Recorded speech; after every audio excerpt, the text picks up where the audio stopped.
Assalamualaikum warahmatullahi wabarakatuh. Perkenalkan, nama saya Nabila Yesi Oktaviani dari kelas PAI E. Di sini saya akan menjelaskan tentang proses masuknya Islam di Andalusia atau Spanyol. Andalusia berasal dari kata Vandal yang diarabkan menjadi nisbat atas tempat hidup oleh bangsa Vandal sebelum dikuasai oleh bangsa Goth, yang terletak di benua Eropa Barat Daya. Yang di sebelah timur dan tenggara adalah Laut Tengah, yang di sebelah selatan terdapat Selat Gibraltar dan benua Afrika, yang di sebelah barat terdapat Samudra Atlantik, di sebelah utara terdapat Tropisi, dan di sebelah timur laut terdapat Pegunungan Pirenia. Kronologi ditaklukannya Andalusia berawal dari ditaklukannya Afrika Utara yang secara penuh pada masa dinasti Bani Umayyah yang saat itu dipimpin oleh Abdul Malik pada tahun 685 sampai 705 Masehi. Abdul Malik kemudian digantikan oleh Al-Walid. Kemudian Musa bin Nusair, salah satu tokoh penaklukan Andalusia yang diperintahkan untuk menjadi gubernur Afrika Utara oleh Khalifah Al-Walid. Pada masa Gubernur Musa bin Nusair yaitu menduduki wilayah Afrika Utara, inilah muncul inisiatif untuk meluaskan wilayah kekuasaan Khilafah Islam sampai ke Andalusia. Akan tetapi untuk masuk ke dalam Andalusia harus menaklukkan Maroko dan Aljazair, mengingat keduanya sebagai jalan masuk ke Andalusia. Ekspansi pasukan Islam ke Andalusia terbagi menjadi tiga. Yang pertama kali yaitu Tarif bin Malik yang tertera di samping ini.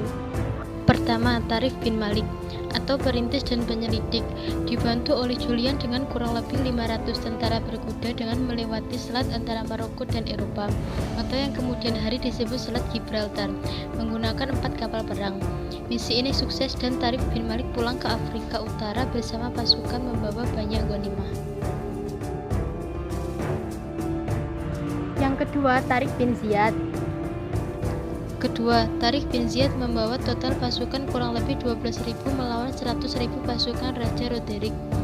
Pertempuran militer keduanya diakhiri dengan kemenangan pasukan Tariq dan Roderick terbunuh di sebuah tempat yang disebut Bakah. Tariq berhasil menguasai kota-kota penting di Andalusia, Cordova, Granada, dan Toledo atau ibu kota kerajaan Goth. Yang ketiga, Musa bin Nusair. Musa bin Nusair dengan maksud membantu atau iri atas keberhasilan Tariq bin Ziyad bergerak dengan pasukan dalam jumlah besar dan berhasil menduduki Sidonia, Carmona, Sevilla, Merida, dan Orihuela. Kemudian bergabung di Toledo dengan Tariq dan pasukannya dan berhasil menguasai Saragossa, Navarre, dan seluruh kota di Andalusia.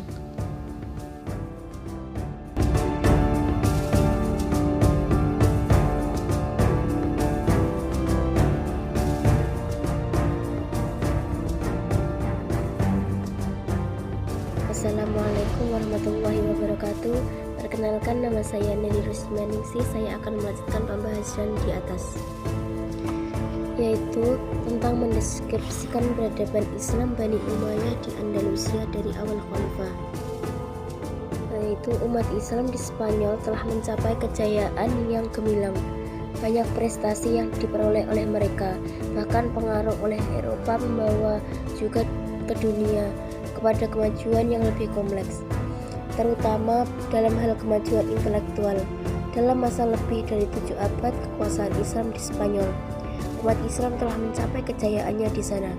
Banyak prestasi yang diperoleh mereka, bahkan pengaruh oleh Eropa, dan kemudian membawa dunia kepada kemajuan yang lebih.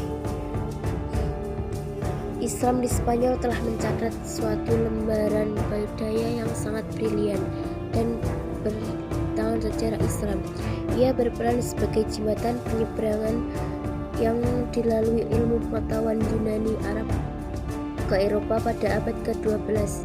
Minat terhadap filsafat dan ilmu pengetahuan mulai dikembangkan pada abad 90 Masehi. Terima kasih, sekian. Wassalamualaikum warahmatullahi wabarakatuh.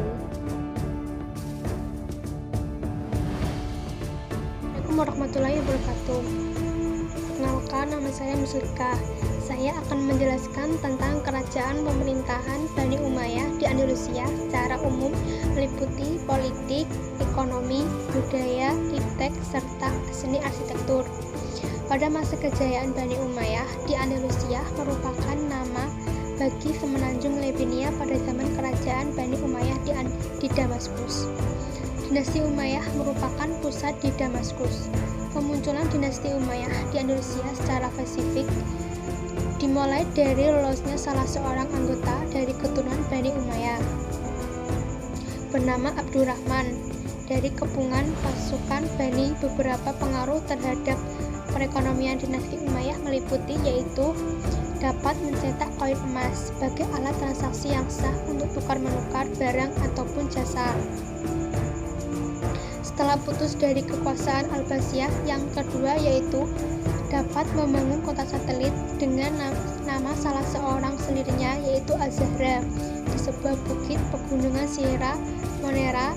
Yang ketiga yaitu dapat membangun jembatan Cordova yang terletak di atas sungai Al-Wadi dan Al-Kabir. Dan yang keempat adalah dapat memenuhi kebutuhan air karena Wadi Al-Kabir yang mengairi Al-Zahra dan Cordova pada musim kemarau. Dan yang kelima pada bidang pertanian dan perindustrian. Berkaitan dengan kebijakan-kebijakan yang dibuat oleh Bani Umayyah, Andalusia merupakan kota sebagai pusat pengetahuan Eropa pada masa itu. Andalusia merupakan suatu negeri yang kaya raya dan menjadi kiblat ilmu pengetahuan Eropa. Sekian yang dapat saya sampaikan. Terima kasih. Assalamualaikum warahmatullahi wabarakatuh.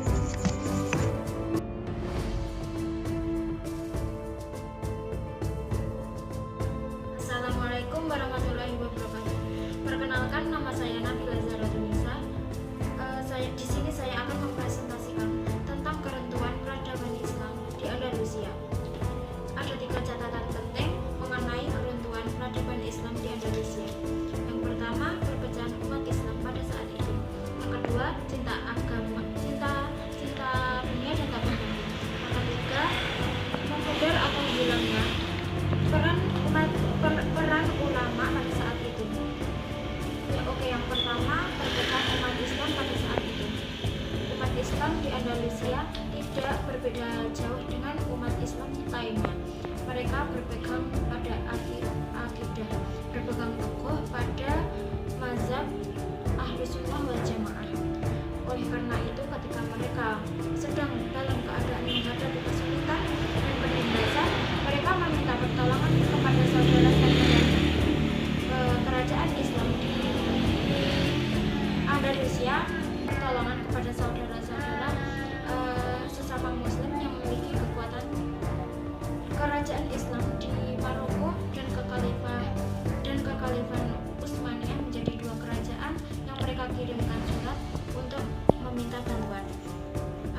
Yang kedua, cinta dunia dan takut mati. Pada saat itu, kerajaan Islam di Andalusia sudah tercapek-capek menjadi kerajaan-kerajaan kecil, menjadi 23 bagian kerajaan kecil. Masing-masing dari kerajaan ingin memiliki kekuasaan. Mereka sering tikam menikam antara satu dan yang lain. Raja atau sultan silih berganti berkuasa. Fakta lain, pasti ada saja yang muncul pahlawan-pahlawan untuk menyerukan perang suci menghadapi kaum kufar. Mereka menyerukan kepada kaum muslimin Andalusia untuk bangkit menghadapi pasukan Kristen. Ada saatnya mereka menang, tapi seringkali mereka kalah. Demikianlah Andalusia tenggelam karena roh Islam yang ada di dalam jiwa mengalami kematian, sehingga kerusakan pun merajalela. Hal itu diperburuk dengan pengkhianatan terhadap Allah, Rasul, dan orang-orang Muslim. Yang keruntuhan peradaban Islam yang ketiga adalah memudar atau hilangnya peran ulama pada saat itu. Contohnya dengan resolusi jihad yang dikeluarkan IHJ Hasyim Asy'ari. Hal ini memotivasi umat Islam di Indonesia untuk melawan penjajah. Namun ada gambaran yang tersirat dari tulisan Himayat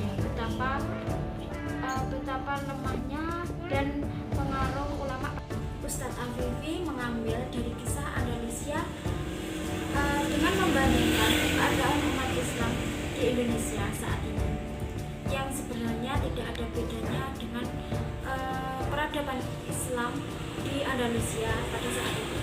Harapan dan kebangkitan itu selalu ada, asalkan persatuan, tarbiyah, dan ulama harus menjadi perhatian serius bagi umat Islam yang ingin meraih kejayaan. Hampir semua prasyarat hancurnya Islam di Andalusia telah ada dan terjadi di Indonesia. Kiai Haji Ahmad Dahlan pernah berkata, Islam tidak akan pernah Islam tidak akan pernah musnah di dunia, akan tetapi Islam bisa hilang di negeri ini. Sekian presentasi dari kelompok saya. Akhiran, wassalamualaikum